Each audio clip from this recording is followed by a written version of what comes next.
the heart is made up of 4 chambers. It has an upper chamber called the atria. Singular is atrium.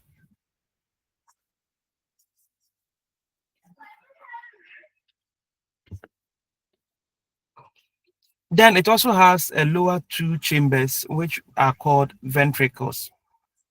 Ventricles. So, and what happens is that whether the atria or the ventricles, the 2 atria and the 2 ventricles, they are separated from each other by a partition called septa. A singular word is septum. So a septum separates the 2 atria.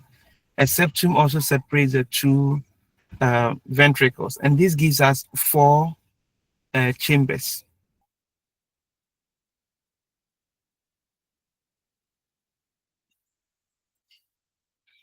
The septum ensures that the blood in the left and the right sides do not mix.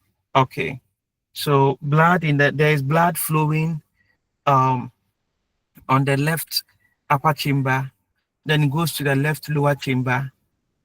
Then we also have blood which is flowing in the heart at the right upper chamber and right atrium and also the right ventricle. Now these two sets of bloods are not supposed to mix, and it is achieved because by the presence of the septa. The presence of the septa prevents these two sets of blood from mixing. Also, in the heart also has valves, which will ensure that blood flows in one direction. So then the normal sequelae is that blood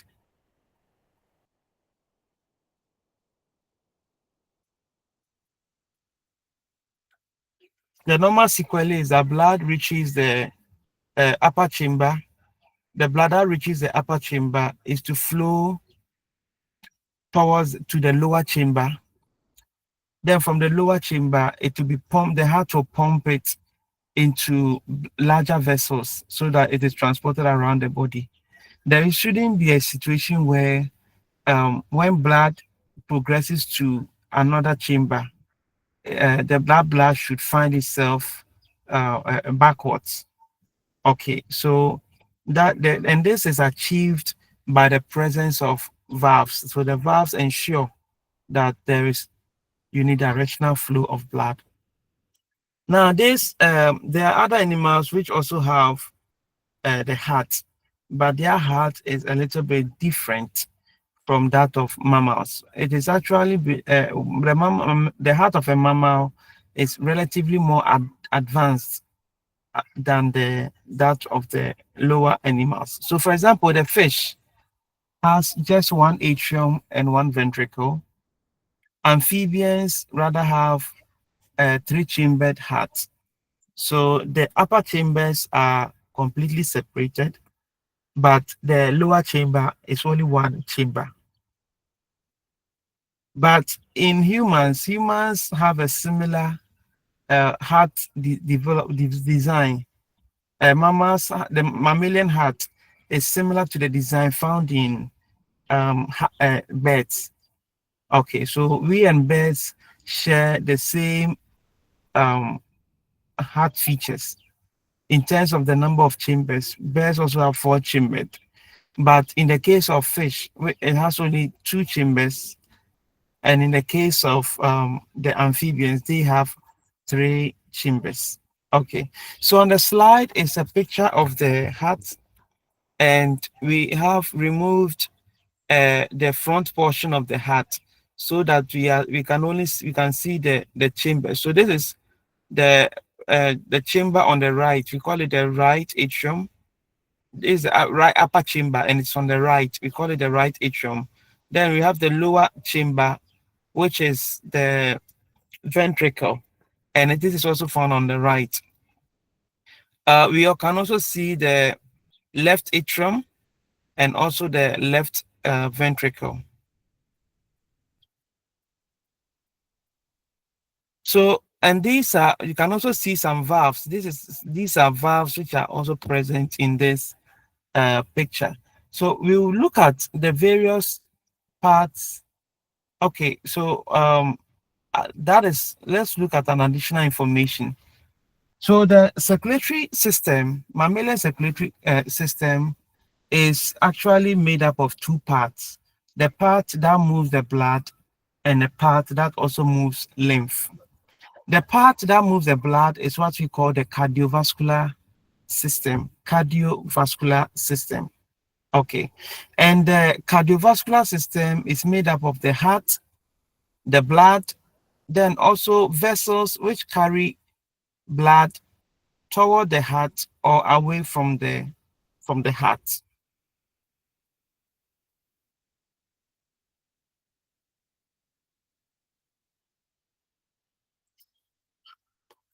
The blood vessels in our body are categorized into three.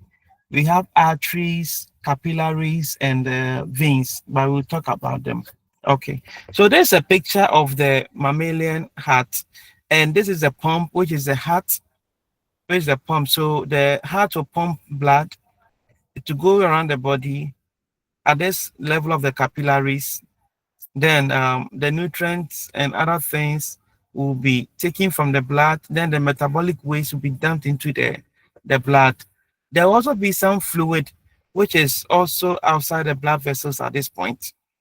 And if they don't end up, if they don't return to the the capillaries, then the lymphatic system will drain them and move them towards the brachiocephalic trunk, and move towards the heart. So we'll talk about the heart. Okay, we talk about the heart. Um,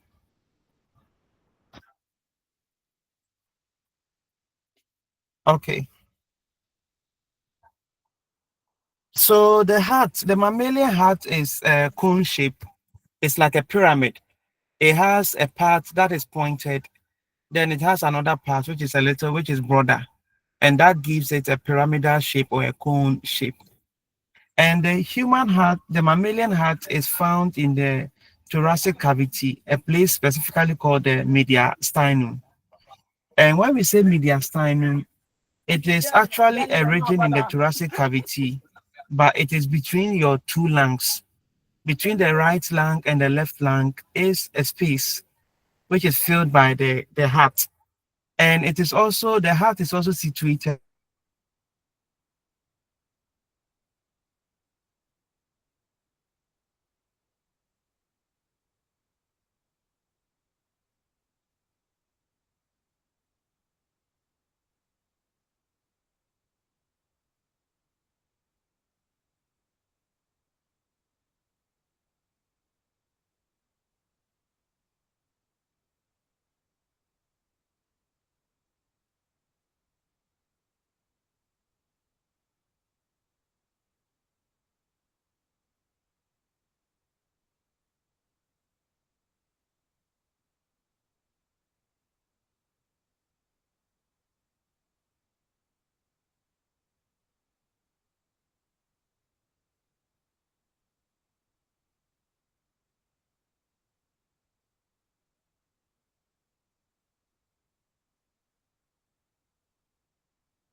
Hello. Hello.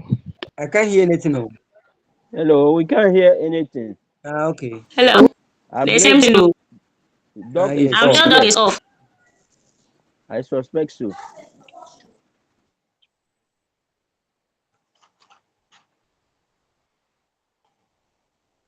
Lymphatic system.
Yusuf,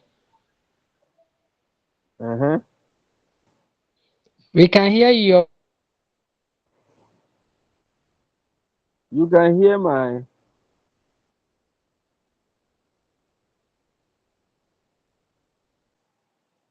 Hello, Nana. Of your food, though. Just So we can hear it off here. your this thing. Not That's all. online. Mute your mic. That's all.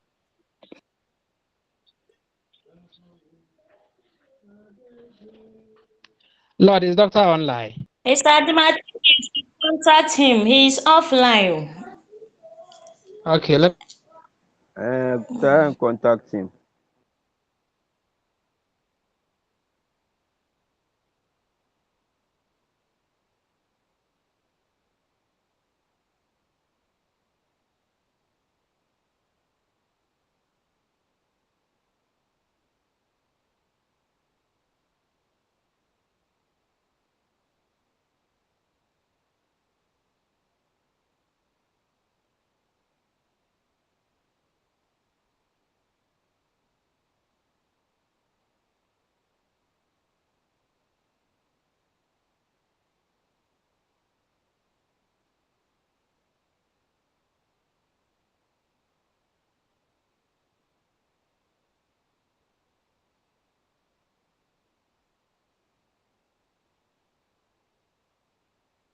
please have informed him. He will still connect.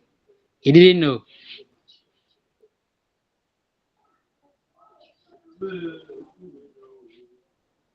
Meaning he's teaching all along. Eh? All this way, all this way. So, Not don't It's worry. you. I just have to be doing the monitoring and be checking when he goes offline, and I inform just like Dr. Elizabeth. So he will join us soon. I accept Okay. online teaching, any online schooling. Maybe do hear me. We share the food cry. Mr. Ajimai, He was lecturing in Mr. vanity. Ajimai, He Yes, said the Iba. life we are getting. please, Dr. Elizabeth, as of now, we've not received anything from our mail. Don't worry. I think I have to compile another one and send to her. Okay. If not, So that Exactly that. I've not also received any mail. Anita, keep quiet. I've not received mine. The one that sent the link to him to her, I have not received You mine. you do not receive your. I use my email. Always keep I quiet. use my email to mail her Why all. did Anita always keep quiet? I have used my email to mail all the responses to her. Yet she sent it. I didn't get it. How? Telling me you don't have my email. Wow. What happened? But always I communicate with you through email. And today she doesn't have my email. I'm even tired of learning though. Okay. It's well. And those who receive it don't be relax. The I don't also put it on the page so that we all get it. the challenge is that sitting for 4 hours listening to a recording is not an easy thing. The whole day, the weekdays you go for teaching practice. Then you come, you are listening to even the weekdays, the classes are also there. It's not easy. Next week, then we are done. Doctor is back. So Doc.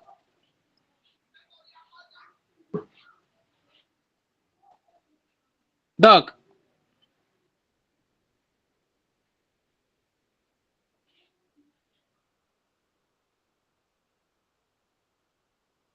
Yeah, hello, Ajman. Hello. Yes, we can hear, Doc. Hello, Doc. So you have Yeah, to go back. I'm asking whether we have to. You want the lectures to be delivered in 2 hours, like in 2 days, instead of 4 hours continuous. Yes, I think that will be better, Doc. I didn't hear you. I think that will be better. Well, okay. I don't. So that you can go and do other things. Oh, it seems like 30 days we are more tired because of the teaching practice. Okay. Other than that, it will be like a Saturday and a Sunday, so that it would rather be short, if that is okay with you. Doc, very okay. That will be fine.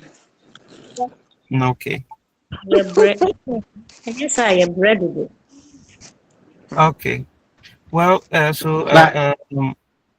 Ajman. I was saying that you need to go back at least 2 slides because if I can remember.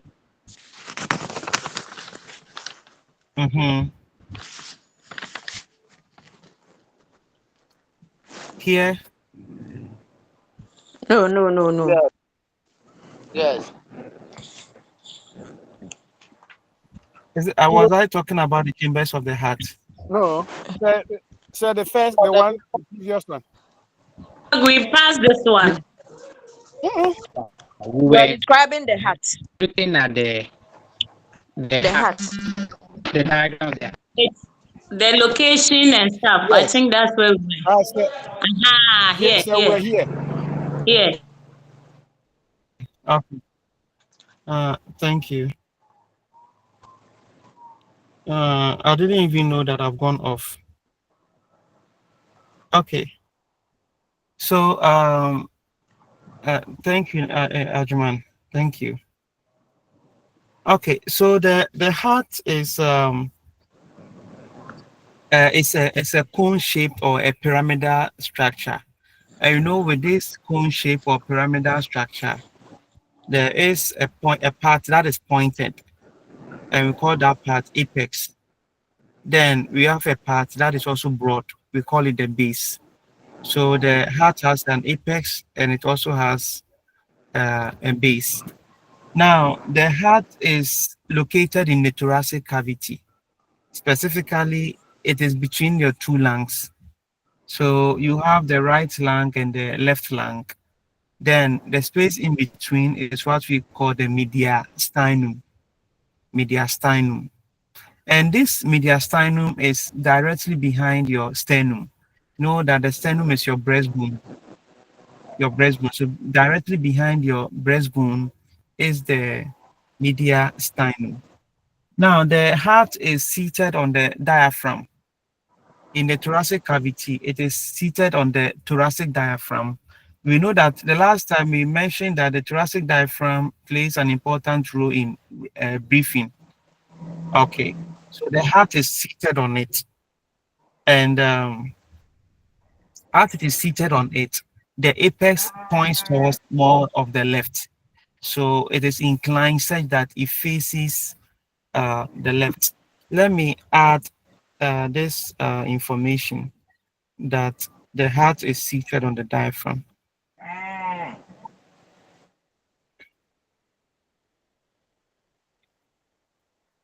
So the heart is seated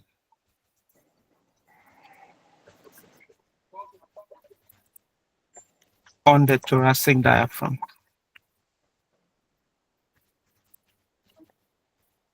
So as usually as we breathe and the thoracic diaphragm is moving up and down, the heart will also be moving in that direction. Okay. So whilst the heart is seated on the thoracic diaphragm, it is the apex rather points to the left side of the thoracic cage. So it is pointed towards the left. So usually if you want to, they'll tell you that if they want to feel the strongest beat of the heart, you rather have to feel it on the left side of the your thoracic cage. Okay. So the heart, I'll talk about the chambers of the heart. So this heart is made up of 4 chambers. 2 are above upper chambers and 2 are lower chambers. Okay, so the upper chambers, we call them the atria. Singular is atrium. Singular is atrium. And there are 2 of these atria. So we have the right, we also have the left.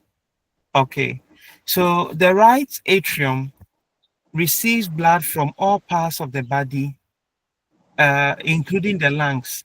Okay, including the lungs, and this blood passes gets to the right atrium by 2 big vessels. We call the superior vena cava, and we have what we call the inferior vena cava. Superior vena cava and inferior vena cava. It will interest you to know that the heart itself also gets its blood, and it has to also return the blood into the right atrium. So the heart also on itself, the blood that feeds the cells of the heart still gets to the right atrium, but it is a different path. Okay, it's not the superior vena cava and the inferior vena cava. There is a small opening that is in the wall of the right atrium where that blood from the heart wall will flow through in order to join those in the right atrium. Okay, the atria, each atria has the walls are thin when you compare it with the lower chambers. Okay, the walls are thin when you compare, the walls of the atria are thin when you compare it to the lower, the walls of the lower chambers. And also the atria have an extension. When you are looking at the entire structure, there is an extension of the atria which appears like an ear. It appears like an ear. We call that extension auricle. But one of the things that you notice is that in our books, they usually will want to say that atria is the same as auricle. It is wrong. The auricle is a part of the atria. I will show you when we come across any picture that has the auricle. Now the 2 atria are separated by the partition, and we call that partition interatrial septum, interatrial septum. Okay. Then we also have the two lower chambers, which are called we call them the ventricles. So we have the right ventricle and the left ventricle. And the ventricles are responsible for pumping blood out of the heart. So the atria receive blood into the heart. Ventricles will pump blood out of the heart. Okay. And the ventricles are also separated by the interatrial.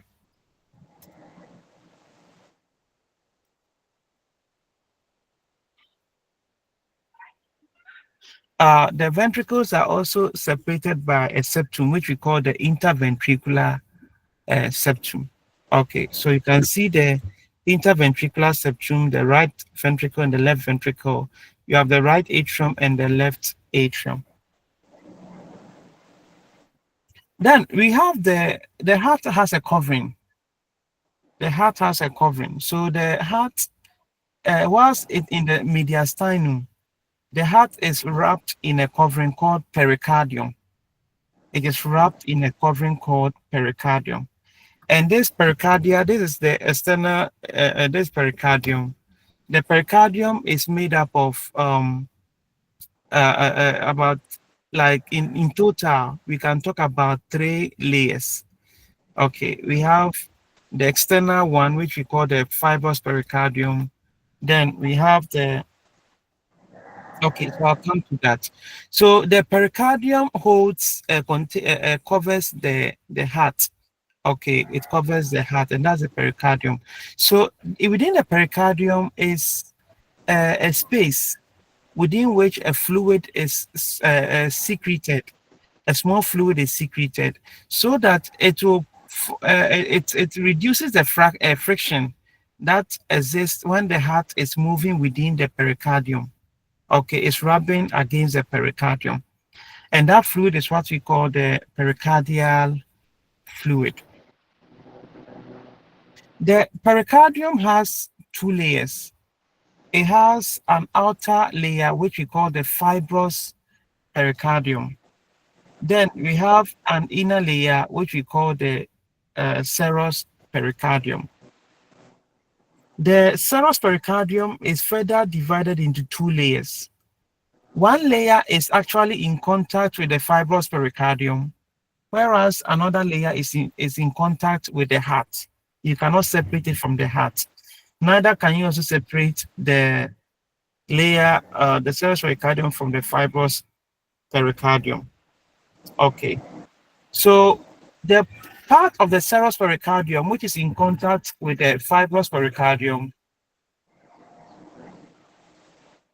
the part of the serous pericardium which is in contact with the fibrous, which is fused with the fibrous pericardium, we call that layer the parietal layer. Whereas the part of the the serous pericardium, which is in contact with the surface of the heart, is referred to as the visceral layer. So in this picture, you see that the outer surface is labeled as fibrous pericardium, but the inner layer, this is when we cut open the fibrous pericardium, and we can see these other structures. So we have a parietal layer of the serous pericardium, and it is fused with the fibrous pericardium. Then there is also a visceral layer of the serous pericardium that is in contact with the heart. There is a term called pericardial cavity, and pericardial cavity refers to the space between the parietal layer and the visceral layer of the serous pericardium.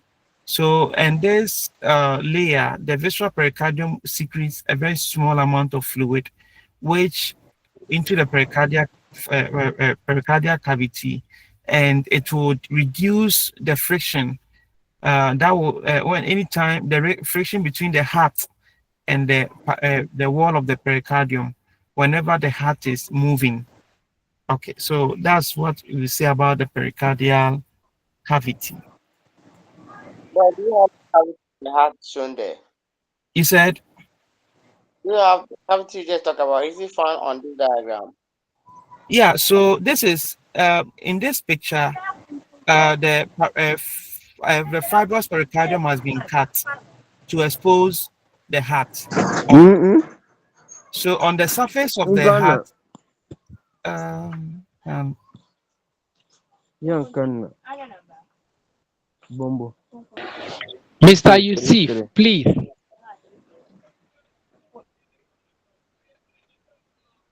okay.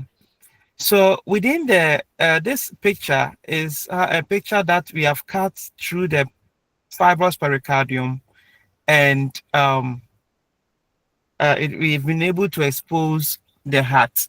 Okay, we've been able to expose the heart. So you have the visceral layer of the serous pericardium on the surface of the heart. Then we have the parietal layer of the serous pericardium. This was in contact with the fibrous pericardium. So you notice that there is a space around the heart. This space around the heart is what constitutes the pericardial cavity. So that is the pericardial cavity. Okay. Okay, thank you. But if you look at the top, where you have the fibrous pericardium, Yeah. so that a particular substance or layer has been removed. That's why we see the heart here. So it means the heart, the fibrous pericardium encloses the heart. So we say that the pericardium encloses the heart, just that the pericardium has layers. On the external surface, the area of the pericardium that you are seeing, the layer of the pericardium you are seeing is the fibrous pericardium. So what I want. Okay, please, I'm listening. Like the heart is contained in the fibrous pericardium. Is that what you see? No, the heart is contained in the pericardium. Okay. The heart is enclosed, is contained within the pericardium.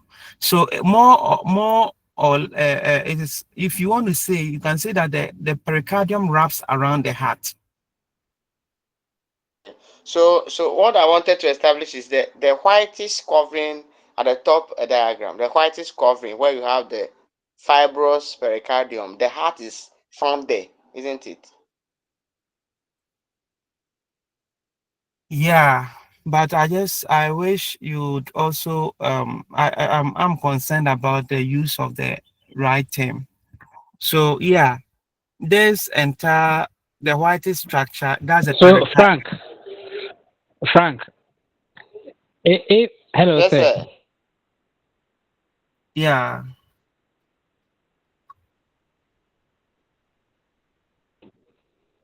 Yeah, Ajman, we are listening. Hello, sir. Yes. Hello, sir. Yeah, I'm listening.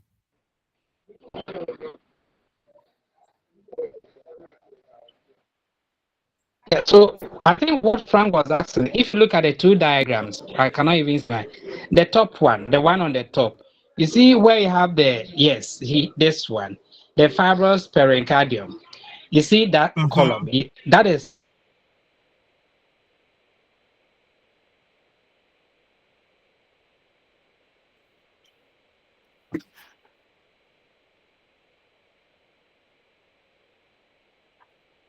and that is what you want to find out.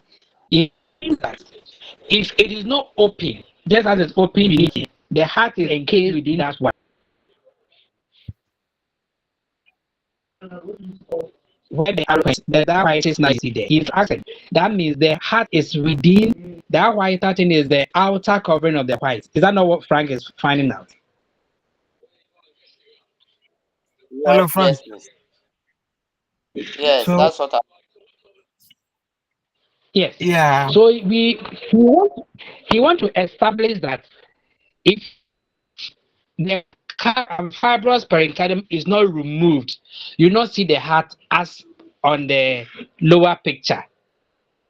But if it's taken to the longitudinal section where it has been cut through, you see the highlight is where the fibrous pericardium will be outside of it. Is that not? Exactly. Okay. So whether fibrous pericardium or serous pericardium. Sir, Yes. Mm-hmm. hello, sir. It is just I'm like listening. avocado.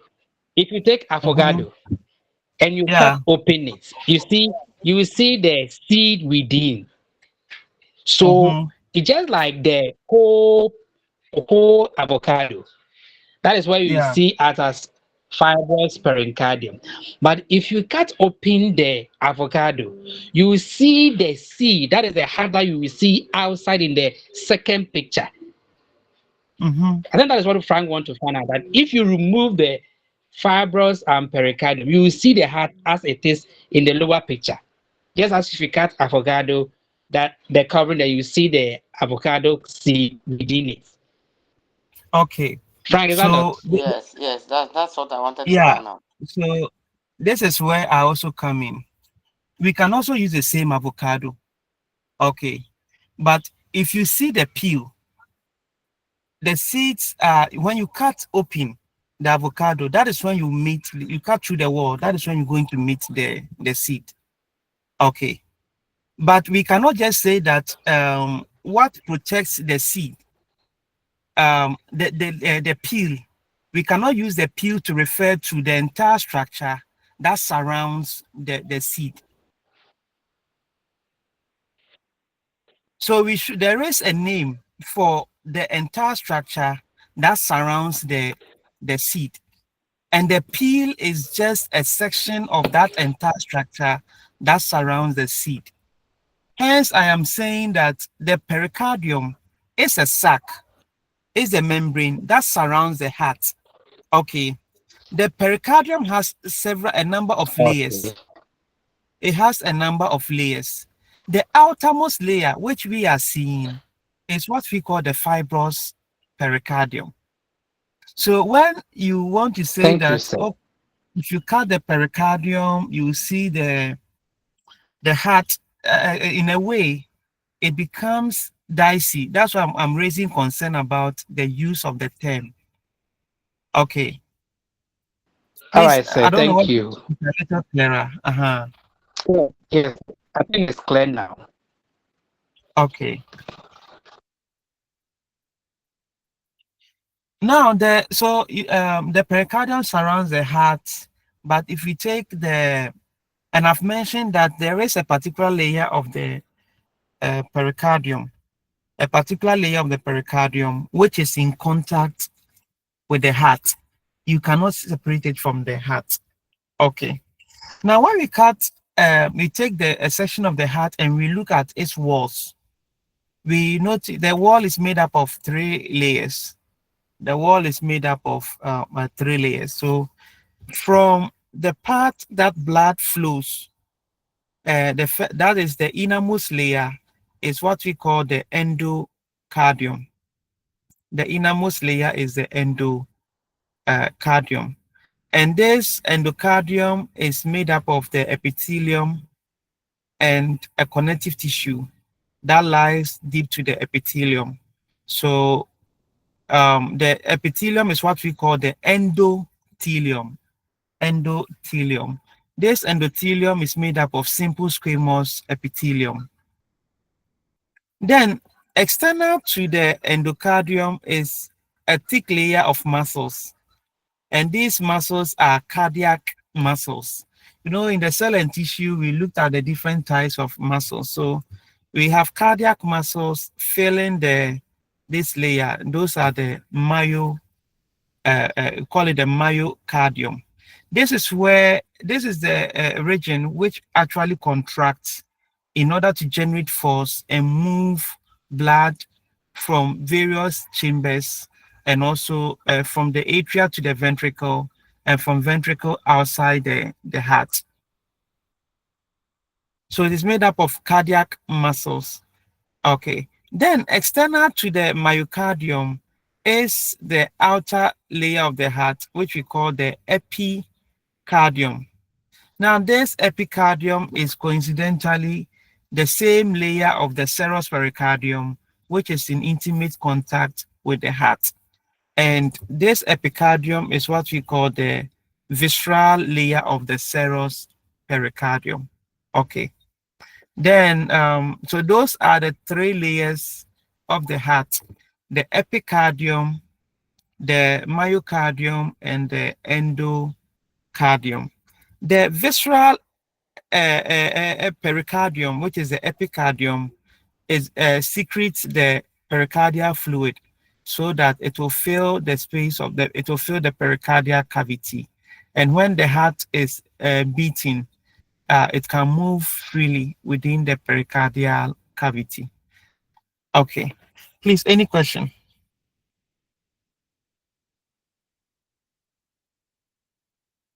Okay, so the other thing is that, I've already mentioned that when you look at the thickness of the atria and thickness of the ventricle, the ventricles are thicker than the atria. So in the ventricles have more cardiac muscles. The myocardium is thicker in the ventricles compared to the atrium. Another aspect of the heart that we talk about is the heart valves. So I've mentioned that the valves ensure that blood moves in the heart in a unidirection. If the blood moves forward, yes. Does the thickness have any influence on the working of the heart? Yes. The myocardium, the atria are only pumping blood. The two atria are pumping blood to the ventricles, so it's a very short distance. Then we have the ventricles, they are pumping blood over a larger distance, and that is generating a force that will pump blood out to a larger distance, so they have thicker walls. In the body, we have situations where if the ventricles, within the ventricles, if the cardiac muscle cells start dying off, as in a typical example is myocardial infarction, it will affect how much blood is pumped into circulation, and that can bring a problem. So the thickness of the muscle layer influences the heart function.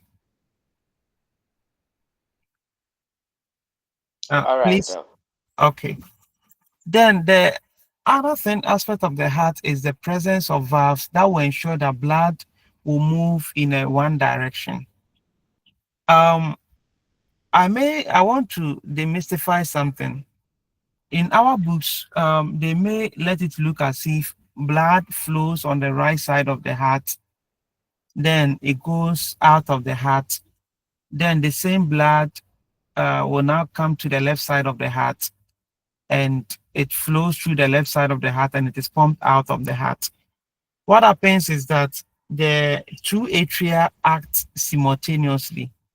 So the upper chambers will push blood to their respective lower chambers. Then the lower chambers will also contract at the same time and push blood outside the heart through their respective blood vessels.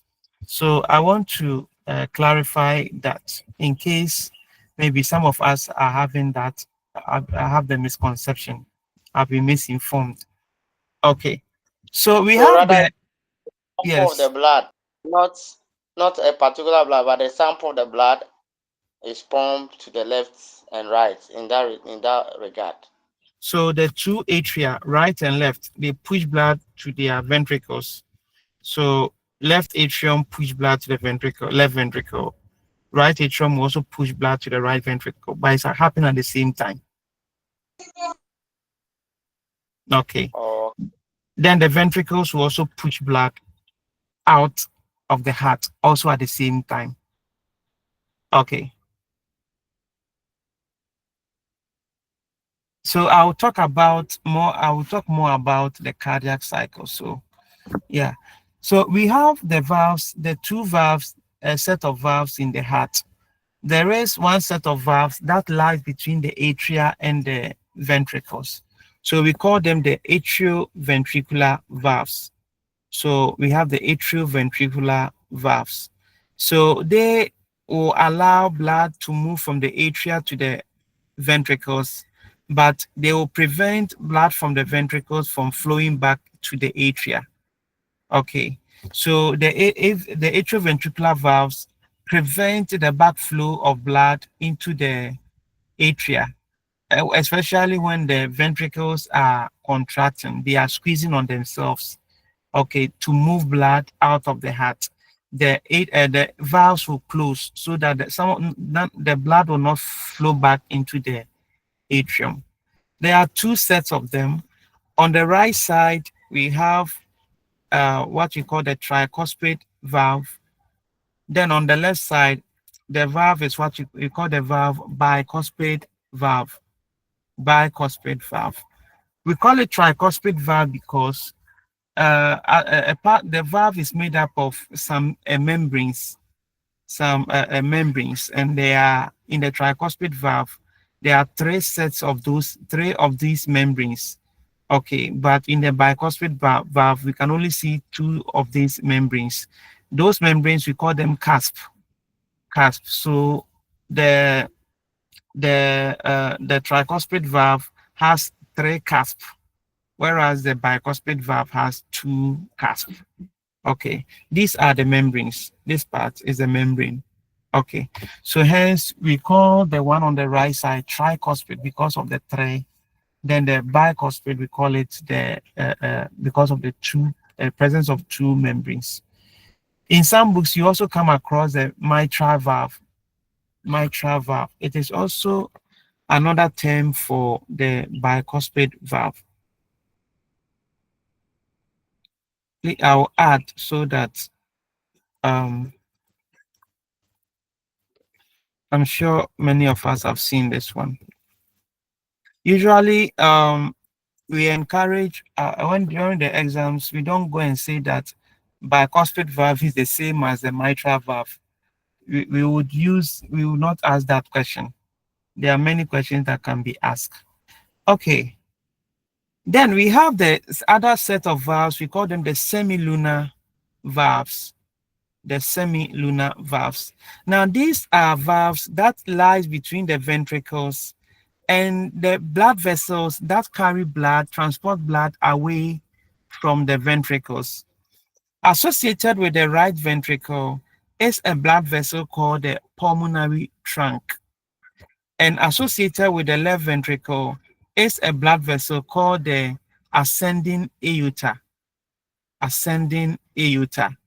Okay, so at the base of these blood vessels are valves, the semilunar valves. So the aorta has a valve that lies between it and the left ventricle, and the pulmonary trunk also have a valve. There's a valve that lies between it and the right ventricle. The valve associated with the pulmonary trunk is what we call the pulmonary semilunar valve, and the valve that lies between the aorta and the left ventricle, we call that valve aortic semilunar valve. Sometimes we will say that aortic valve. Okay.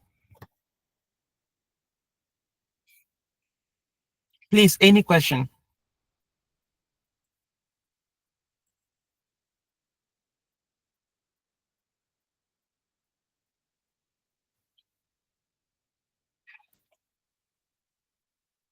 Okay.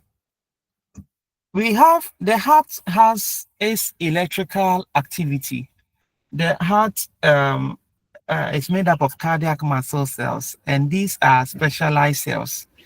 But one thing about the heart is its ability to be able to generate electrical activity on its own. Okay, and there are the heart, by this electrical activity, the heart is able to initiate its own impulse because of the presence of some specialized cardiac muscle cells, which we call the pacemaker cells. So within the heart wall, among the cardiac muscle cells, there are some group of muscle cells that are specialized, and they are able to generate electrical impulse. Those are what you call the pacemaker cells. We can talk about at least 4 of them. Okay, and together they constitute what we call the conducting system of the heart.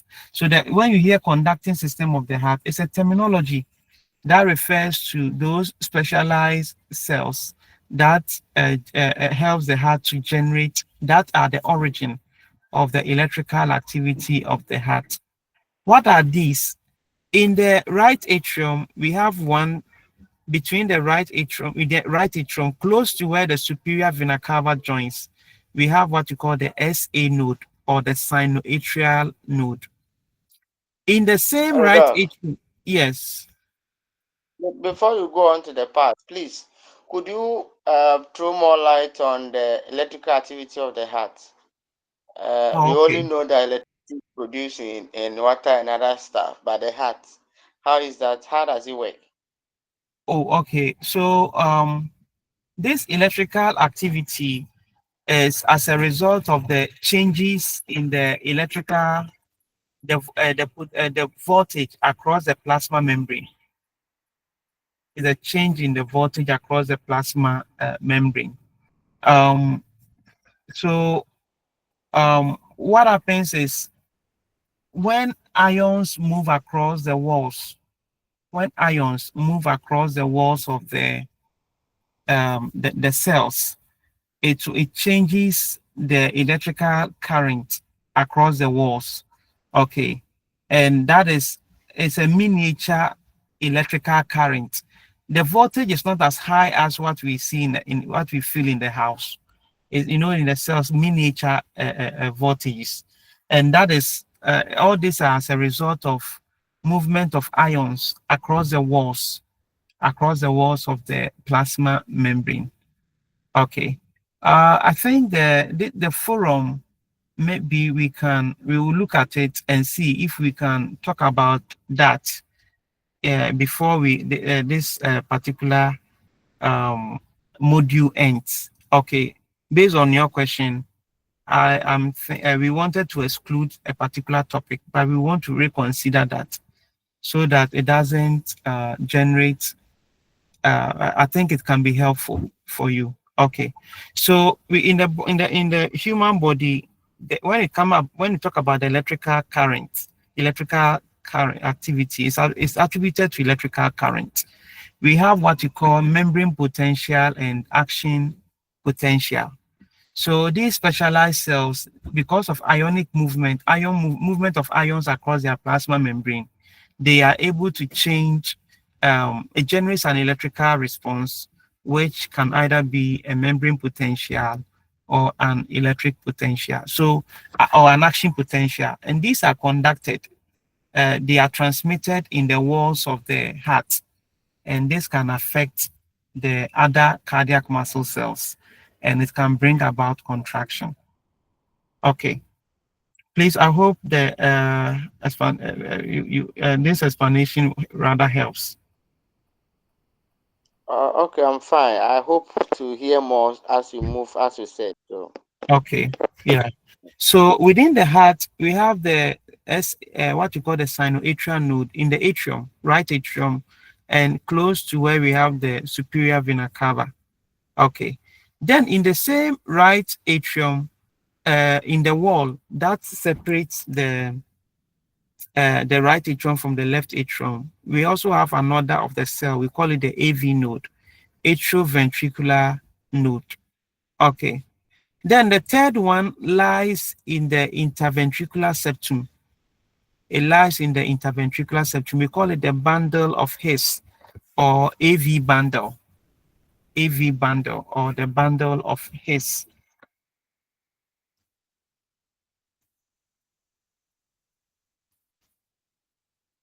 So we have the AV bundle, or we can say the bundle of His.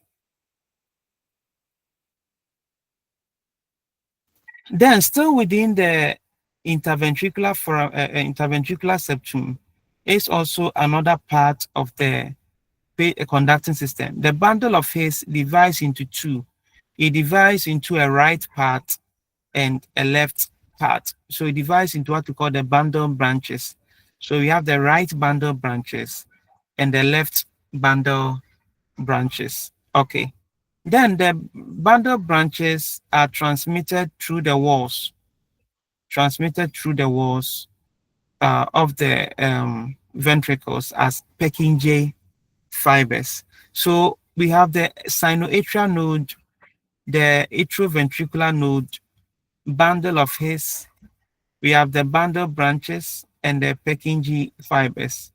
Purkinje fibers. So the Purkinje fibers are within the walls of the lateral walls of the ventricles. Okay, so these act because of they are able to generate some electrical activity on their own, and this electrical activity will spread to other parts of the heart in order to also cause the heart affect the other cardiac muscle cells. So these constitute the conducting system of the heart.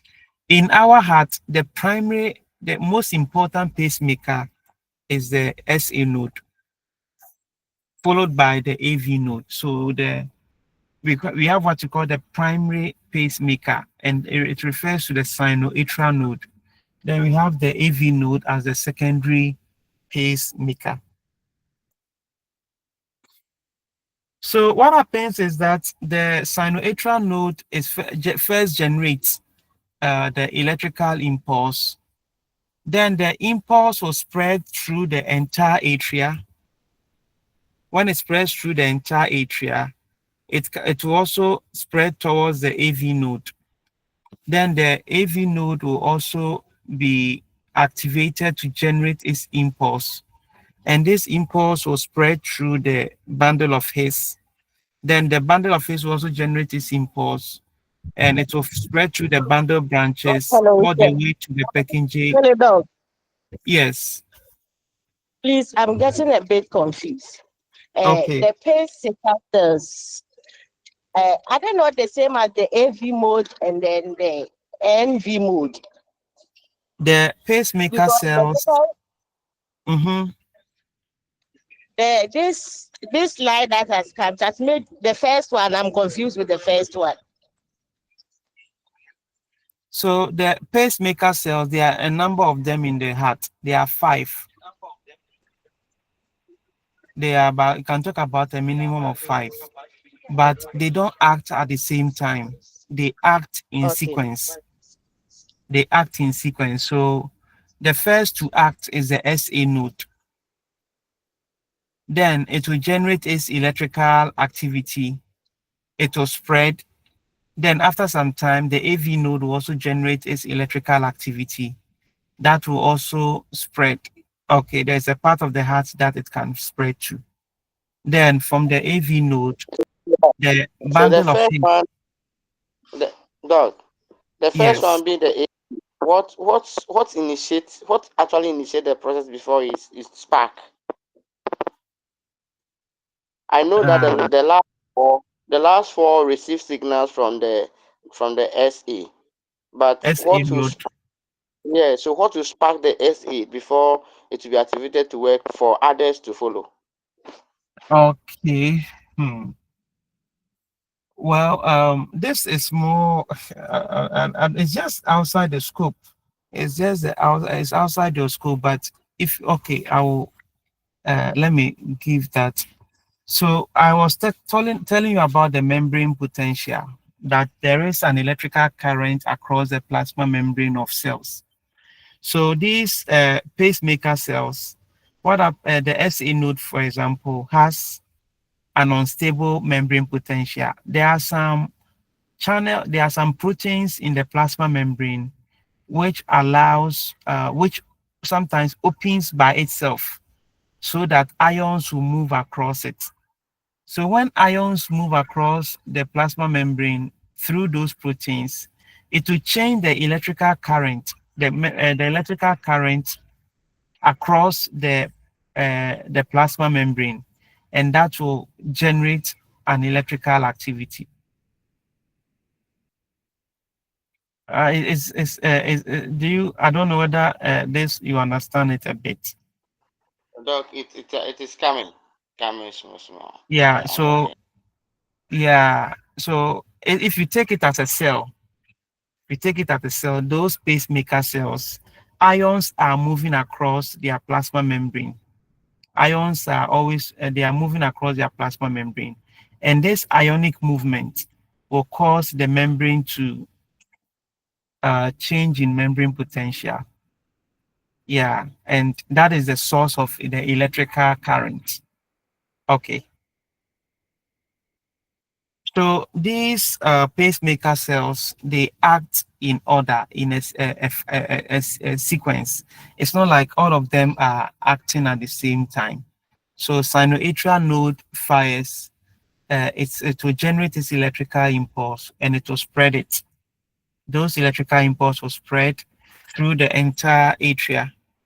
Then it will now, some of the electrical impulse will reach the AV node. Then the AV node will also generate a signal, electrical impulse. Then it will spread, it spreads to the bundle of His. Then the bundle of His will spread, it will generate its electrical impulse. It spreads to the the bundle branches.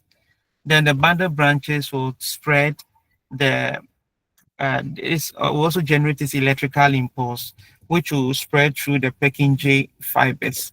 So it is a Purkinje fibers whose electrical the electrical impulse that they will generate that will spread through the entire walls. It spread through the remaining walls of the ventricles. Okay, just like the electrical impulse of the SA node is spreading through that of the entire atria. At the level of the Purkinje fibers, the electrical impulse will spread through the walls of the ventricles.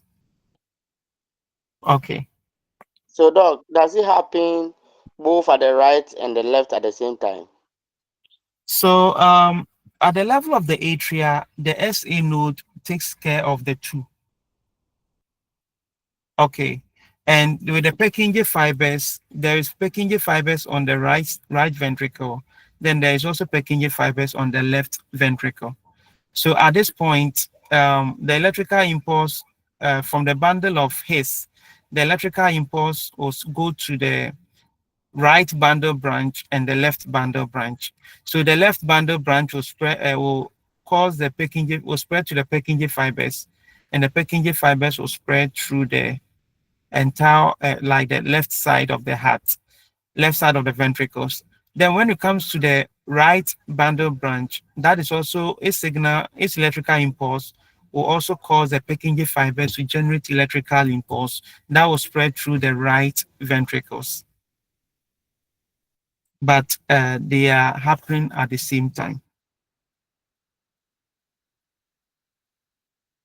This is it a little clear? Yes, Doc. Okay. Now the electrical activity of the heart, this electrical activity I've been talking about is coupled with the contraction of the chambers. You know, I mentioned that with the heart, the upper chambers contract to move blood to the lower chambers. Then later, the lower chambers will contract together and move blood out of the heart. So the electrical activity within the heart is coupled to the contraction of the chambers. Okay, so one of them is I'm going to talk about how the atria contracts, the upper chambers, how do they contract? And when they contract, they will automatically move blood to the lower chambers. So the sinoatrial node will generate its impulse. Then the impulse will spread through the entire atria and towards the AV node. Now, this electrical impulse, immediately they come into contact with the remaining cardiac muscle cells. These cardiac muscle cells would automatically contract. They become short, they become shorter in length. And when all of them are becoming shorter in length, that is what it manifests as the walls squeezing. Okay, so it manifests as the wall squeezing. That is a contraction of the upper chambers. Okay, so the SA node fires its electrical impulse spread through the entire atria, and immediately it spread through the entire atria. This electrical impulse will affect the electrical activity of the remaining cardiac cells, and the cardiac cells will now become shorter. They become shorter, and that is what will bring about contraction of the atria. So then usually the AV node, when the electrical impulse from the SA node goes to the AV node, before the AV node can or fire its electrical impulse, it takes some time, about 0.1 second. It doesn't do it straight away. It takes about 0.1 seconds to be able to, before it generates electrical impulse and send it to the next pacemaker cell. Okay. Now, this is very, very important because you know that immediately the impulses spread, electrical impulse spread across the ventricles. That will cause also the ventricles to contract. Okay. But that delay allows the ventricles to be filled with blood so that when it generates, the AV node generates its electrical activity and it spread all the way through the Purkinje fibers, and the ventricles are contracting. They'll contract, and while they are contracting, they'll move blood out of the heart. So hence the importance of the delay. Okay. So we have the AV bundle. From the AV node, the impulse will pass through the AV bundle or the bundle of His. Bundle of His, I've mentioned that is placed into right and left. Then the bundle branches will carry it towards the apex of the heart. Then also the Purkinje fibers will continue from the bundle branches. Then it will also fire, generate its electrical impulse. It is pressed through the entire walls of the ventricle, and that will bring about the muscles contracting. So the ventricles will contract.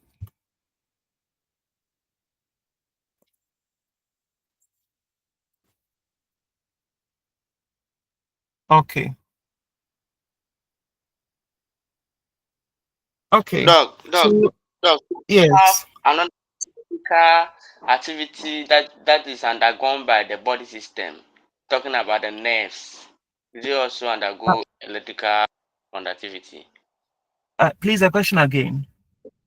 I was asking whether, apart from the electrical activity of the heart, do you have another electrical activity undergone by the nervous system? Yes. So the activity of the nervous system, yeah, the neurons also have their electrical activity. So actually, the electrical activity are restricted to the this special activity. We have the muscle cells, and the nerve cells. Oh, all right. Okay. Okay. Then I want to introduce you to a concept of cardiac cycle. Okay. So the cardiac cycle actually refers to like a repetitive activity that the heart goes through. Okay. It's like it repeats. It's a cycle. Now, this has to do with the what we call the heartbeat, you know. So usually it refers to all the events associated with the blood moving through the heart during a heartbeat. So when you hear kukum in your heart, okay, it is like you hear kum kum kum. That sound that you hear is what is the heartbeat. Okay. So before you hear just one, the heart goes through a number of processes, and that is what we call the cardiac cycle. So I'm going to explain to you and give you some little details about the cardiac cycle. So you are able to hear this sound because what is happening is that the chambers of the heart they contract and relax. They contract and they relax. So it is this repetitive contraction and relaxation of the heart chambers that will bring about the cardiac cycle. What happens is that the upper chambers will usually be in a relaxed state. Then the ventricles will usually be in will contract. Okay. So when the atria relaxes, after some time it will contract. Then the ventricle also relax, and at some point it also contracts. Usually when the atria, in most times, please take my words carefully, in most often when the atria is relaxed, the ventricles are contracting. And when the atria are contracting, the ventricles are relaxed. Okay. But in between this alternative activity across the wall, there is a small period of time within which the atria and the ventricles are all relaxed. Please, I hope you get my description. Sir, please come again. We are writing I'm something. saying that usually, in most times during the cardiac cycle, in most times, when the atria are contracting, the ventricles are relaxed. And when the atria are relaxed, the ventricles are contracting. Okay.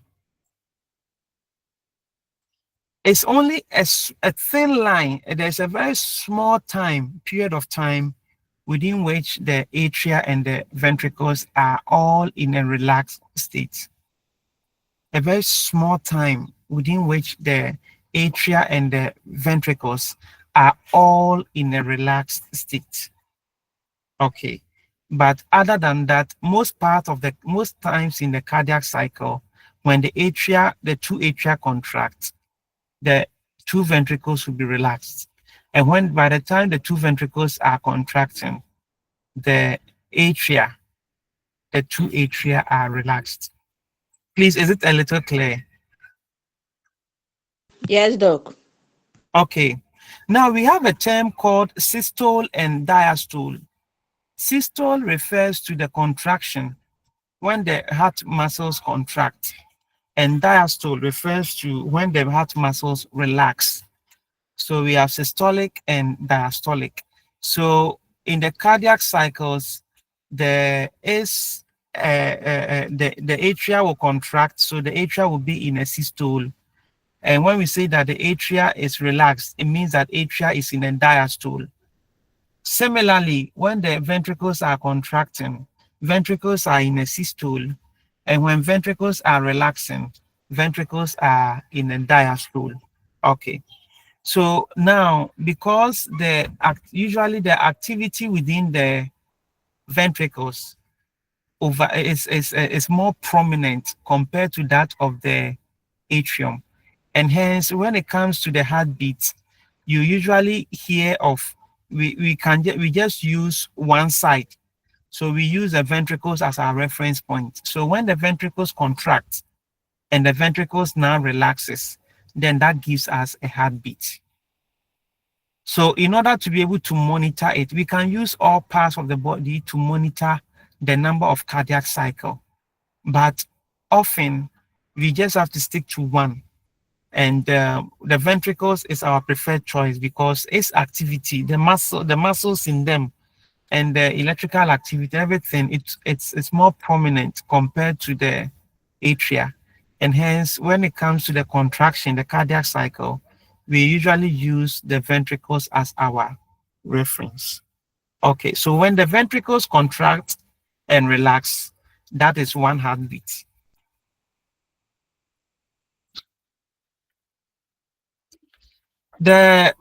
You also have to, this is also for education. Now, the contraction of the heart and the heart muscles, the ventricles and the atria are coupled with the electrical activity. They are coupled with the electrical activity of the heart. And usually the electrical activity of the heart can be monitored by a machine in the hospital. We call it electrocardiogram. So in the machine in the hospital is the electrocardiogram, and they use it to monitor the electrical activities of the heart. Now they have become more sophisticated that they are also able to monitor the mechanical activities within the heart. So that is the extent Okay, now this is a typical example of the output from this machine. You will see they'll print this thing, nice thing out for you, and you will see that it's a line, and at some point it has some peaks. So it continues to have some peaks. This is the unit. That's the basic. There's the unit diagram of one of them, but you have a repetition, a repetition of this. Then it will be occurring, and the machine can print a number of them for you. Okay, so usually if you take the electrocardiogram, we have the first wave, a very small wave. We call it the P wave. P wave. Then we also have this big peak. We call it the QRS. Then we have another single peak, which we call the T wave. So we have P, QRS, and the T. Okay. Then we can also name this entire thing between P and the Q. Before the machine registers the Q, the line in between, we call it the PQ. Then between the S and the T, the line in between are also named by the two waves. So usually we prefer using the R. So we have the RT. Okay, RT segment, which refers to this one. Then there is an ST segment. ST segment. Then between the T wave and the P wave, there'll be a small P wave here. We call it the PT or the TP segment. Okay. So usually the atria, systole, and diastole, when the atria is contracting, it occurs within the P wave. This is where the SA node fires. The P wave refers to the SA node. This is when its electrical activity is generated, then it spreads. So within this region, about just a few seconds, it will cause the atria to contract. The QRS refers to when the ventricles, the two ventricles are also generating also electrical activity is being generated in the left ventricles. And also within this wave, midway about the position of the R, the ventricles will contract. The ventricles will contract from the midpoint of R all the way to the T. The ventricles are contracting, and that tells you how long it takes. Okay. Then in the T wave is when the ventricles are relaxed. The ventricles are relaxed. So my point is the P wave is at that point that we have the electrical activity spreading through the atria. The SA node fires and electrical activity goes through the atria. And within that period, the atria will contract. Then we have the QRS. This is when the Purkinje fibers are spread through the entire ventricles. And around this time is when we have the ventricles contracting. So it will contract from this time all the way to the T. Then but at the T wave, this is the time that the ventricles are relaxing. Okay. Okay, so there are things that we can talk about.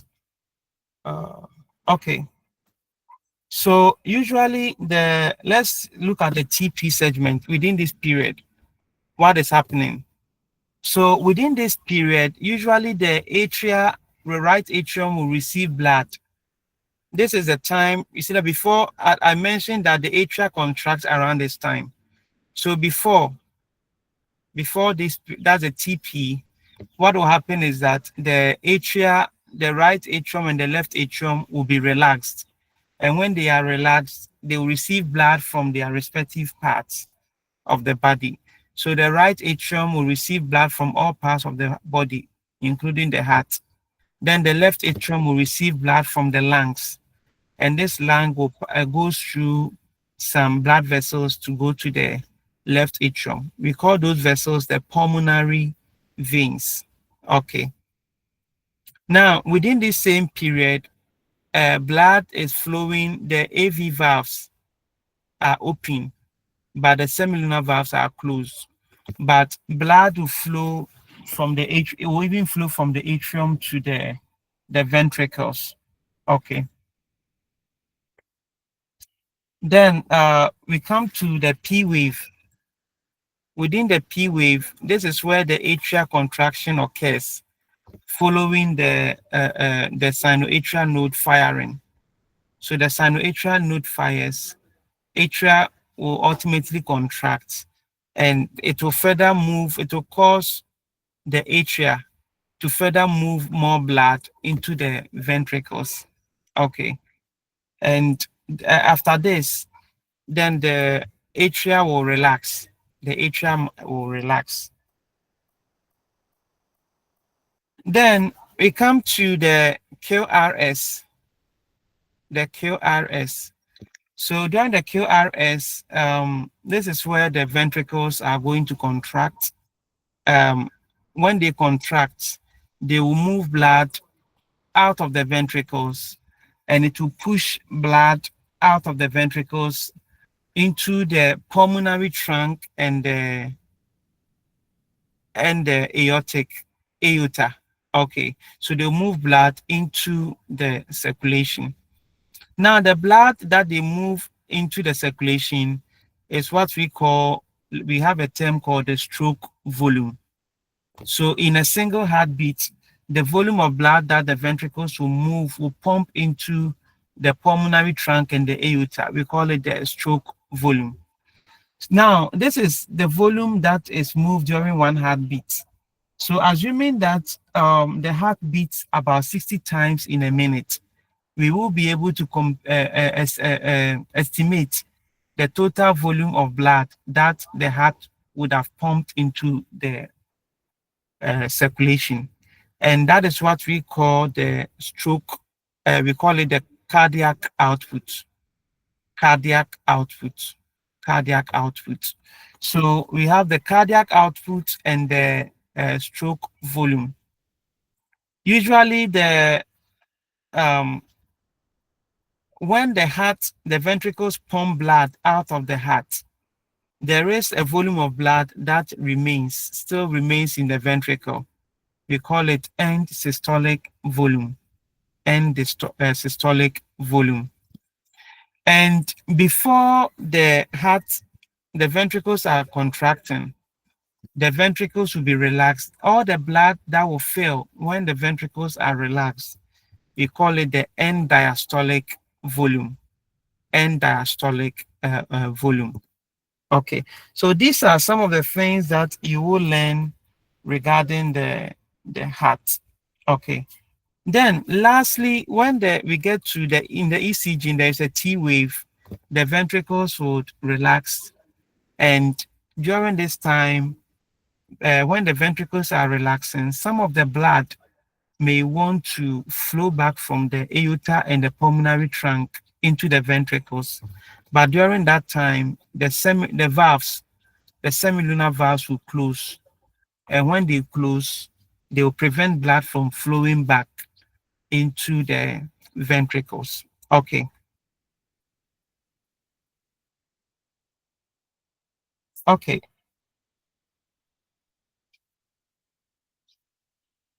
So how is the heartbeat controlled? How is the heartbeat controlled? So one thing is that the autonomic nervous system controls the beating of the heart. So the nervous system controls the rhythmic beating of the pacemaker cells. Okay, the pacemaker cells, the autonomic nervous system would regulate them.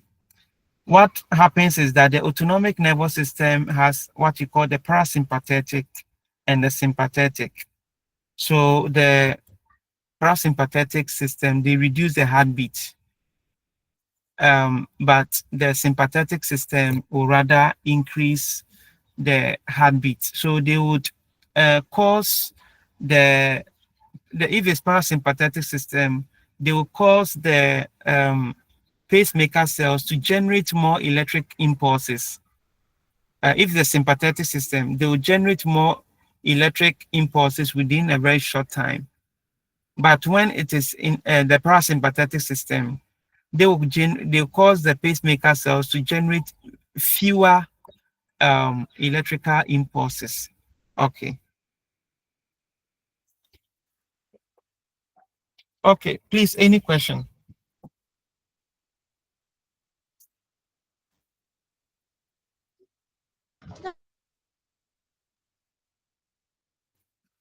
Hello, Yeah. Doc. Yes. Yeah, so please, what is meant by double circulation? What is meant by Double circulation.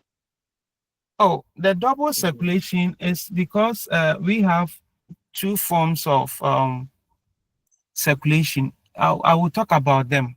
We will talk about them. Okay. We will talk about them. So before this we finish the PPT, we will talk about them. Okay. Okay, Doc. Thank you. Okay, we are left with some few minutes. Let's so we'll talk about what the blood vessels are. So the blood vessels they are muscular tubes that will carry blood. Okay. And the blood vessels, they are tubes that blood moves through, and they have different names. Their name changes. Usually their name change is the same tube, but depending on which part of the body that they lie, they would have their name change. Okay.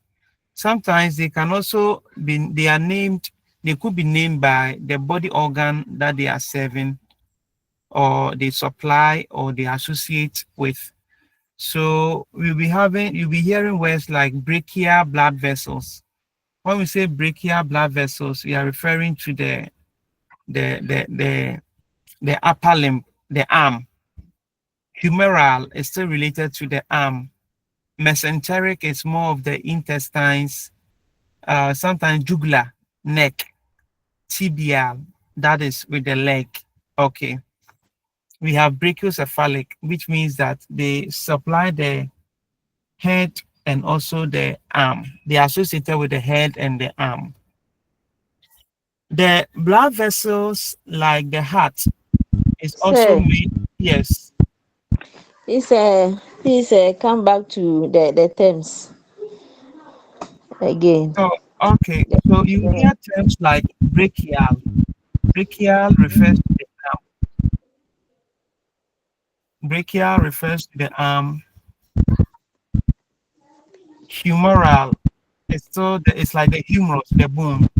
Okay. Mesenteric is like mesentery, the intestines. Okay. Brachiocephalic, it is associated with the head and the arm. Mm-hmm. We have jugular. Jugular is more of neck. We have tibia vessels, and that is leg. So some of these vessels, we will assign these names to them, and it will, when you hear the name, it tells you where they are located. Okay. Or they'll tell you the organs that they are serving. Please, is it a little clear? Yes, doc. Okay. Thank you, sir. The blood vessels are having 3 layers, like the heart. So also it's the same. Okay, so the blood vessels, the innermost layer is what we call the tunica intima, and it is made up of the simple squamous epithelium and a connective tissue layer, a very small one. Then external to the tunica intima, we have the tunica media. That is the muscle layer, tunica media. Here, it is not made up of cardiac muscle, but they are made up of smooth muscles. Then they have an outer layer, which we call the tunica adventitia, and that is a connective, it's a connective tissue. So the layers of the blood vessels there are 3: tunica intima, tunica media, and tunica adventitia. Usually, the thickness of the tunica media, the changes, they reduce when the blood vessels are reducing in size. So in smaller blood vessels, the tunica media may be smaller. The tunica media is usually reduced compared to the larger blood vessels. There are three kinds of blood vessels. We have ways of classifying them, but we have artery, we have capillaries, then we have veins. Artery, capillaries, and veins.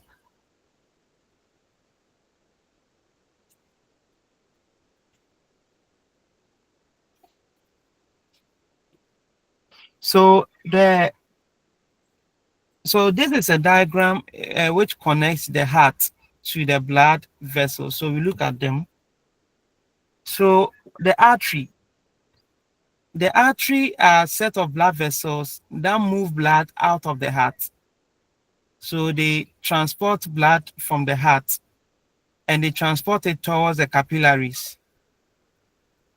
Okay, so the arteries refers to the blood vessels that move blood away from the heart, and they are moved. It moves it towards the capillary. Usually, when the blood is flowing in the artery, it flows under very high pressure because the ventricles would contract and they push it under high pressure. But what happens is that it is timed. It is timed. There is a time that the pressure, the blood is pumped. Then at some point it relaxes. Then it is pumped again. Then it relaxes. So this gives it what you call the pulsatile manner. Okay. And this is because of the cardiac cycle. So usually you notice that there are some parts of your body, like for example, in front of your ear. Sometimes you can place your fingers in front of your ear and you can feel there is a beating. You can hear some pulsations, which is occurring in front of the ear. Okay. Now, this is because this pulse is happening because the heart, the ventricles will pump blood. They'll push blood into the arterial system. Then the walls of the arteries would become open, so they expand. And when the arteries are not receiving blood, the walls will go back to the original state. So it's like expand, relax, expand, relax. And that is what gives it the pulsatile manner. So usually blood vessels, like they are arteries which lie very close to our skin. Like for example, in front of our ear and even around our wrists. And sometimes people want to feel this pulse, the pulsation, to check whether a person's heart is beating or otherwise. And you can also use that to count the number of times the ventricles are contracting. So that can also let you know the heartbeat, number of times your heart is also beating.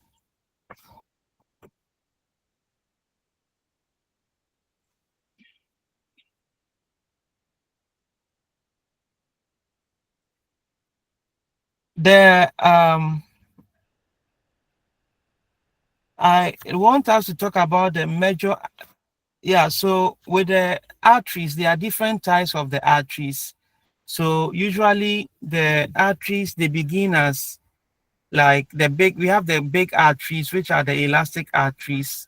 Then later they'll become the muscular arteries. Then finally they become arterioles. They become arterioles. So arterioles are the smallest branches of the arteries. Okay. Now we have a term called vasoconstriction and vasodilation. When we say vasoconstriction, that is where the diameter of the blood vessels are reduced. And vasodilation is when the diameter of the blood vessels are increased. Okay. Doc. Yes. Doc. I read in the book that the biggest artery is the aorta. Yes, that's the biggest artery. That's the aorta. Oh, okay. So is it different from the one we're talking about? Yeah. So this classification of arteries, these are classes of arteries, and the classes of arteries, those which are coming immediately from the heart, like in the case of the aorta, or immediate those are which are coming directly from the heart, like in the case of the aorta, are elastic arteries. Then as the arteries branch from the aorta to various organs, then those set of arteries become what we call muscular arteries. Muscular arteries. So they are going to divide severally until they become very, very small, and they become what we call arterioles. Please, is it clarified? Oh, okay. I'm okay. So here we just looking at the class, and we have the type as well. So we have the types of arteries, yeah. But the Okay. aorta is an elastic artery. Usually those which are coming from the heart are bigger. They are the bigger arteries. So the aorta is the biggest artery. All right, Doc. Okay. There are major arteries in our body which I would want to let you know. So like we have the pulmonary artery or the pulmonary trunk. They carry blood from the right ventricle to the lungs. Then the aorta transports blood from the left ventricle to all parts of the body. Then we have arteries like subclavian artery, which is usually underneath the clavicle. It goes to the limb, upper limb. Carotid artery goes to our head region, head and neck. Hepatic artery goes to the liver. Mesenteric artery usually goes to the intestines. Renal artery goes to the kidney. Then the iliac artery goes to our limbs. So these are examples of the major arteries in the body. Hello, Doc. Please, if you can repeat once again. So what I'm saying is that the some of the arteries in the body that you can think about. We have the pulmonary artery. So for example, let's look at the heart. So this is the heart. Okay. And the heart, the left ventricle and the right ventricle. So we have vessels that will move blood away from the heart. So you see that from the right ventricle, we have the pulmonary trunk and the pulmonary artery. Okay. Actually, it's the pulmonary artery is a single trunk, and it divides into left and right pulmonary arteries. Okay. But so from the pulmonary trunk and the pulmonary artery, they are taking blood away from the right ventricles to the lungs. Then we have from the left side, left ventricle, blood is taken by the aorta. It goes to all parts of the body. So this blood flows to the arms, it flows to the head, it flows to the liver, it flows to the intestines, it flows to the kidney, it flows to the genitals and the legs. Okay. So for example, then we also have the subclavian artery. Subclavian artery is actually branching from the aorta. It's a branch from the aorta, and that is a specific artery that will take blood to the arms. Then we also have the carotid artery, which is going to take blood towards the head region, head and neck. Then we have from the same aorta, hepatic artery, which will take it to the liver. Mesenteric artery will take it to the stomach and the intestines. Renal artery will take it to the kidney. Iliac artery will take it to the genitals and the legs. Is it a little clearer? Yes, Doc. Thanks a lot for the clarification. Okay. Then we have the capillaries. Usually the arterioles will branch into the capillaries.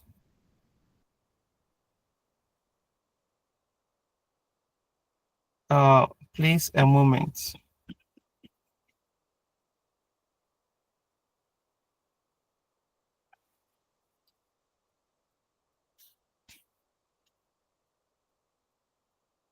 The arterioles will branch into capillaries, and the capillaries, usually their walls are made up of one layer. Their walls are made up of one layer. Okay, and many such arteries, many such vessels, capillaries, they interconnect. They interconnect, and they will form what we call the capillary bed. So usually, the capillaries will allow they allow for exchange of nutrient and waste molecules across their thin walls. They are just made up of one cell layer, which is the endothelium, the tunica intima. Okay, and they allow for exchange of nutrient and waste molecules across their walls. Okay, usually there is a sphincter. There is a smooth muscle that regulates the movement of blood, the flowing of blood from the arterial to the capillary bed. We call it the precapillary sphincter. It's a sphincter that comes before the capillary. And when it contracts, when this sphincter contracts, it would reduce the amount of blood that flows through the capillary bed. But if that sphincter relaxes, then it will allow more blood to flow to the capillary bed. One thing about the capillaries is that they are so small, they allow red blood cells to move through in single file. They move in single files. Okay, and it's at this level of the capillary that allows exchange of substances across their walls. Doc, the capillary bed, can it be also referred as the capillary network? Yes, capillary network. Yes. Okay. Usually, across the wall of the capillary, what happens is that the part of the capillary that is close to the arteriole, okay, has the blood pressure around that layer region is higher. Okay. Let me just put it this way, that I told you that the capillary is where exchange of substances occur. Usually the movement of fluid across the walls of the capillary is determined by two forces: hydrostatic force and oncotic pressure. Hydrostatic pressure and oncotic pressure, though I've said forces, but we use these words. Hydrostatic pressure usually is dependent on the blood pressure, and it usually pushes substances outside the capillary into the space around it. It moves substances, fluid outside the capillary. Then oncotic pressure is related to the proteins that we are taking. That is, for example, the albumin. Albumin is very popular. The albumin in the blood, and the albumin will bring fluid into the capillaries. So what happens is that at the part of the capillary which is close to the arteriole, hydrostatic pressure is greater than the oncotic pressure, and that will cause the more fluid to move out of the capillaries. But when it gets to the venule, at the venule end, the oncotic pressure is rather bigger than the hydrostatic pressure, and that will cause more fluid to come into the capillary. Okay, so when substances move out of the capillary, it allows nutrients and other substances to move to go out. Then when the substances they are coming back, the plasma component would, some of the substances can also move back into the capillary. Okay, so the first part, when hydrostatic pressure is greater than the oncotic pressure, it promotes filtration. But when the oncotic pressure is lesser than the hydrostatic pressure, it promotes what we call reabsorption. Lastly, I'll just comment on the veins. And the veins are blood vessels that retains the blood to the heart. Okay. In the veins, blood is flowing under low pressure. And anytime you cut a blood vessel, you notice that blood will just leak out smoothly, gently. So blood oozes when the vein is cut. Okay. Now the veins are formed from what we call venules. Just like the arteries have a smaller unit called arterioles, veins also have a smaller unit called the venules. So from the capillaries will start joining to form the venules. Then the venules will automatically form the veins. In our social setting, our clinical setting, when the vein is closer to the skin, they can draw blood away from it. They draw blood from it. That's what happens when we go to the hospital. Okay.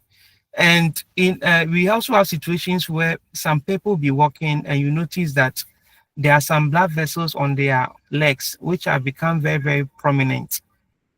So those usually tells you that the blood flow has been slowed down.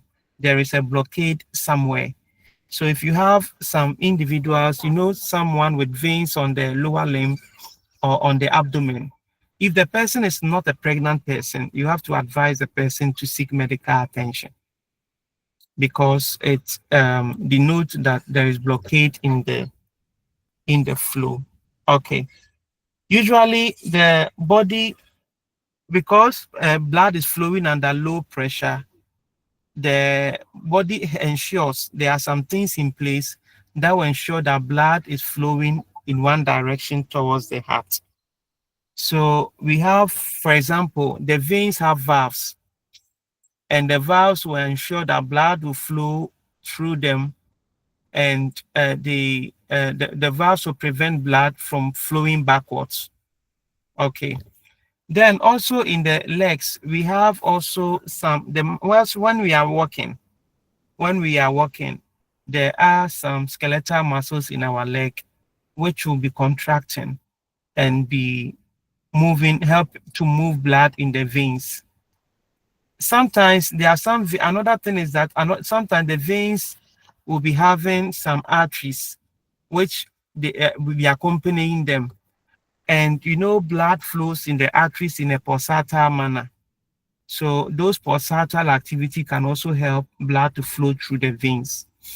Then also when we are breathing in and breathing out, anytime we are breathing in, the pressure around the heart becomes lower.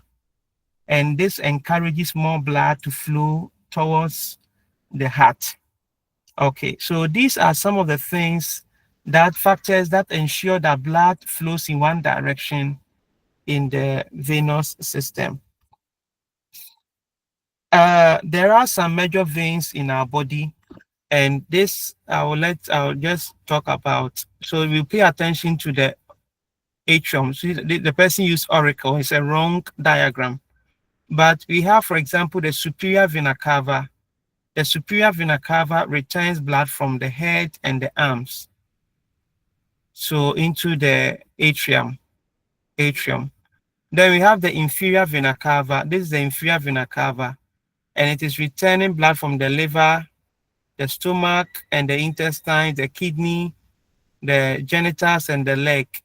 It returns it to the right atrium. We also have the pulmonary vein. Pulmonary vein returns the pulmonary veins return blood from the lungs after oxygen has been added. Then it will bring it to the left atrium. Then we also have like jugular veins, which are carrying blood from the head and neck. Okay. There is a term called the hepatic portal vein. Usually blood from the liver, stomach, and the small intestine. That blood will first go to the hepatic portal vein blood from the stomach and the intestine will blood will be carried by the hepatic portal vein into the liver. So when the liver processes the blood, then the blood will pass through the hepatic veins to join the inferior vena cava. Let me repeat. So your stomach and the intestines, the blood that is supposed to go to the heart first passes through the hepatic portal vein and go to the liver. When it goes to the liver will process that blood. Then that blood will go through the hepatic vein into the inferior vena cava. Then it goes to the atrium of the heart. We have like renal vein. Renal vein will carry blood from the kidney. We also have the iliac vein, which will carry blood from the genitals and the legs. Okay. So this, yes. I'm a little confused. He said that when the heart is oxygenated, it will first have to go to the hepatic what do you call the liver.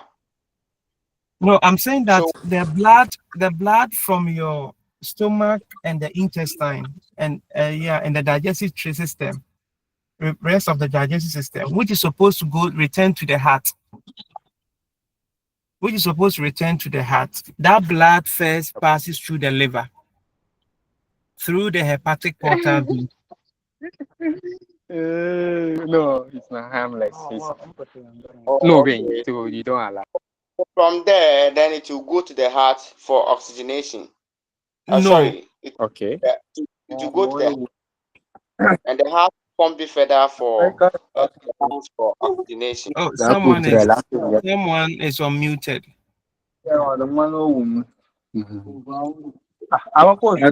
Adams, mute your mic.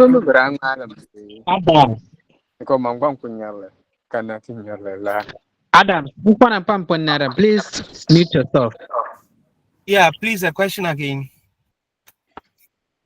Look, I was a little confused about the blood that gets to the liver. TJ. To the heart. Yeah, the blood that gets to the liver is actually coming. That blood that passes through the liver is meant for the liver to purify those blood. Okay. It's meant to purify that blood, but those blood is coming from the remaining of the digestive tract, like the stomach, the small intestines. So they also have the blood. There is a blood that is supposed to return to the heart. Okay. But those blood will first go to the liver, and there is a blood vessel that ultimately transports them to the liver. We call it the hepatic portal vein. So the hepatic portal vein transports it to the liver. Then when the blood is in the liver will process the blood. And finally, that blood will end up in hepatic veins. There are some blood vessels called hepatic veins, which will now take the blood from the liver to join the inferior vena cava. Okay, so Doc, if I understand well, you realize that it is not all the blood that to go through the liver. So does it mean those areas, the blood from those areas that must go to the liver for purification are to extent more toxic than others? No, all the blood from the digestive tract should go through the liver if it is returning to the heart. Except the lower parts like your rectum. But apart from your rectum, all the way to your stomach. Even they have to follow and not for any reason. Yes, it's a normal path. You know, they have digested food and products of digestion will end up in that blood. So it's through that, then that blood will go to the liver. Then the liver will act on the end products of digestion. And when it has finished, that blood will now pass through the hepatic vein to go to the inferior vena cava. Then it goes to the heart. It's a normal thing. It's a normal thing. Okay. I think we will pause and continue tomorrow. Last time we continued, is it 1 o'clock or was it 1 or 2? 1 o'clock. Yes, please. Okay. So we'll continue tomorrow 1 o'clock. Please, have you, Mr. Jiman, you received my tutorial questions? Please, I've sent it. Okay. Okay, so those are sample questions. On our platform. Okay. Yeah, those are sample questions, so you can try your hands on them. Okay. Doc, earlier you said a part of the diagram. On the slide. Hello, please, Mr. Doc, The Man. slides, yeah. Sent it Okay. because hello, Mr. On Man. the diagram is part. Hey. Doc, did you get me? Doc is still online. I'm listening, please. Yeah, after that, he will send it to you. He will send it to the class, so maybe you can resend it. Hello, Yeah, Adimai. Hello, Adimai. Please, why did you send it? Oh, please, let me hear the question first. Doc, please. Earlier you stated that there is a part to show. That's what I wanted you to point out. Which area, or is it the entire diagram? Okay, it's the oracle. Sorry, it is the oracle. No, in this diagram, they have indicated oracle.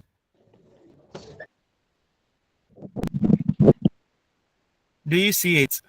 Okay. On the slide, yeah, so it is a wrong labeling. It should be atrium. Okay. So but Doc, you didn't point to it is something that I'm listening to the question.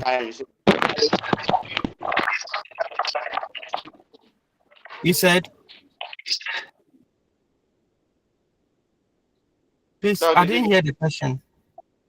You wanted to point it out on the diagram. That I mean the oracle. You said that it's different from the atria. So okay. How can you convince somebody that it's not the same thing? Because it has been the same thing running. I've taught this for years. I keep saying the same thing. Okay. So let me see any of my diagram. Yeah. So if you look at this diagram, this is a part of the right atrium, and this it's just a part of the atrium, and it is roughened. It has a rough appearance. This is the auricle of the right atrium. Then also we have a similar, it's like an ear-like structure. Then also we have the similar structure on this side, and that is the auricle of the left atrium. So auricle, this is the right auricle. When we say auricle, we are referring to this structure, but it is part of the atrium. Please, is it clear? So the auricle portion of the atria and not the atrium.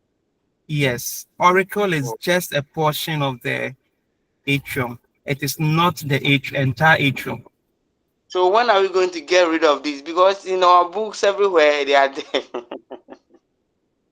Well, that is why he said some books will see that way. So we've been exposed the new one. Let us do the correction as we move along.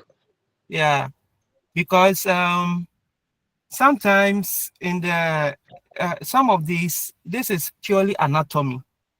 So anyone with an anatomy background will not overlook it.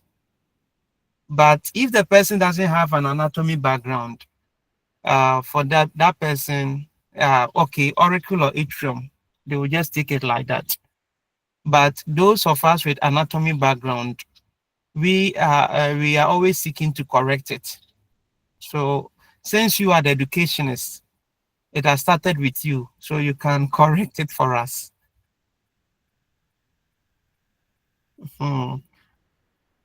Please, I hope it is okay. I'm okay, Doc. So I'll update the slide and effect that change. Okay. Yeah. Okay. So let's continue tomorrow 1 p.m. Let's continue tomorrow 1 p.m. Hey. Yes. Somebody was trying to comment on the time. Yes. tomorrow you have something. Please let me What do we ask have? my question. Please, why did you send it to Tomorrow we other have class questions? as psychology. It ends at 11. Okay. There's no other class. Okay. Then we come for 1 o'clock. Okay. Then Then why don't you make it 12 o'clock? Some of us we don't have leisure in our room. Because we with that class, let's So go we with don't have one. so we don't in our room for lectures. So if we come, whether we stay alone and we finish and we go home. They can make it at 12 or 12:30. 1 o'clock is okay. 1 o'clock is okay.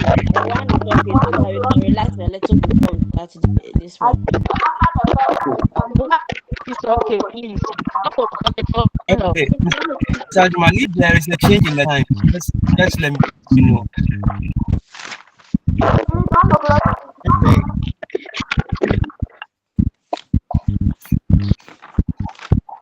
Thank you, Doc.